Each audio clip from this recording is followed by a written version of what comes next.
How's it going? It is, I'm looking out a window right now and it's looking pretty dark and stormy. So I don't know how this stream's gonna go, if it's gonna cut out or what the background noise is gonna be. But we'll run with it and see what happens. I'm talking about leadership simplified on this Saturday morning, a little more laid back. Got my t-shirt on in the office today. And maybe I need to shave a little bit, but hey, cut loose a little bit on the weekends, right? Talking about leadership simplified, and I got a blog on my website. I'll post it down here, but I spoke about it yesterday. Leadership simplified is this: know your people, know yourself first, know your business, and then know your people. And if you know those three things, and I believe it is in that order, you got to know yourself first. You got to know what you're about, what your strengths are, what your challenge areas are, minimize them. I spoke about that yesterday. Next, you got to know your business. I'm going to talk and highlight that today. And then you can know your people. Then you can go to your people with a vision and share with them what your strengths are and where your challenges are. And you can really build a team and pull together a team based on your challenge areas and their strengths, and assimilate that team. But you have to know what you're trying to do, and you have to know yourself before you can really know your people and understand how to best put them into position for success. And so as I talk about know your business, what am I talking about? I'm talking about know your plan. Know your plan, know what you are trying to do. What are you about doing? What are you in the business of doing? Are you in the business of making, manufacturing and making some part or piece and that you're selling, and you have engineers that you're working with? What business are you in? Are you in the business of training like myself? Are you in the business of politics? We see this in politics all the time, where people don't know their business. We live in an amazing world where any of us can pull out a phone, we can go on social media, and we can attract a international, worldwide following.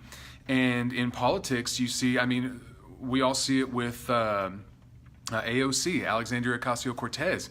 Amazing how she has been able to, from what I read, voted in by 16,000 people. That's it. But she has a national following. Why is that? That's because of social media and platforms like this. Now, that's fantastic and that's awesome. And you may be able to influence your way into a position of leadership. But after you get that position, if you want to continue in leadership and be effective in leading people, you got to know your business. You got to know your stuff. And we see that all the time.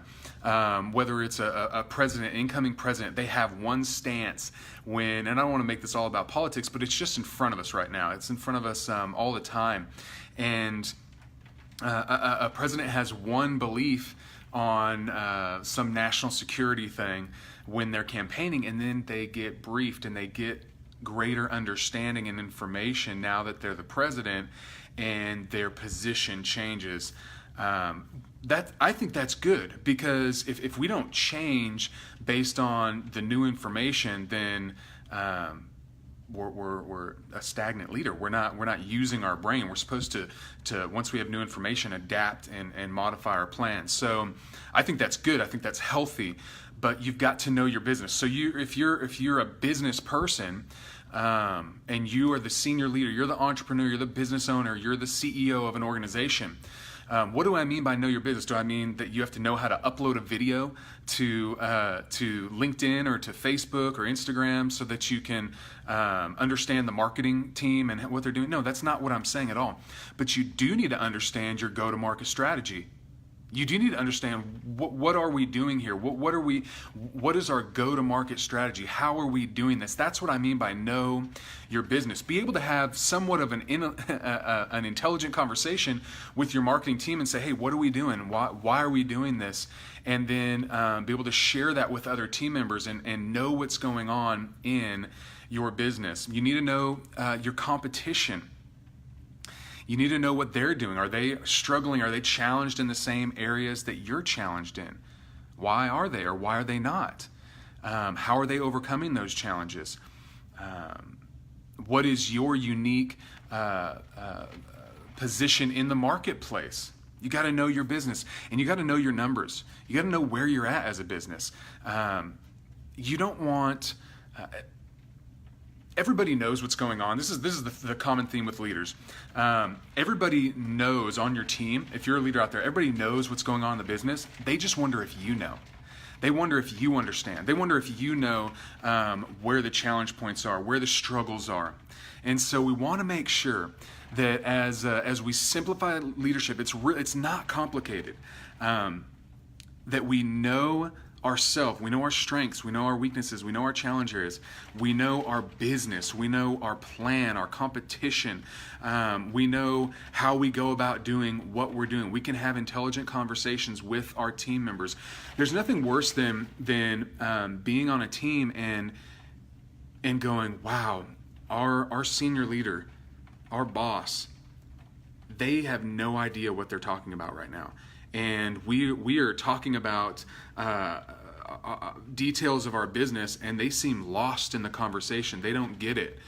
That makes me fearful, right? We're talking about competency as a leader. When I talk about knowing your business, you've got to be competent. You've got to learn your craft. There's a great quote that I found from Ray Kroc, and he says, the quality of a leader is reflected in the standards they set for themselves.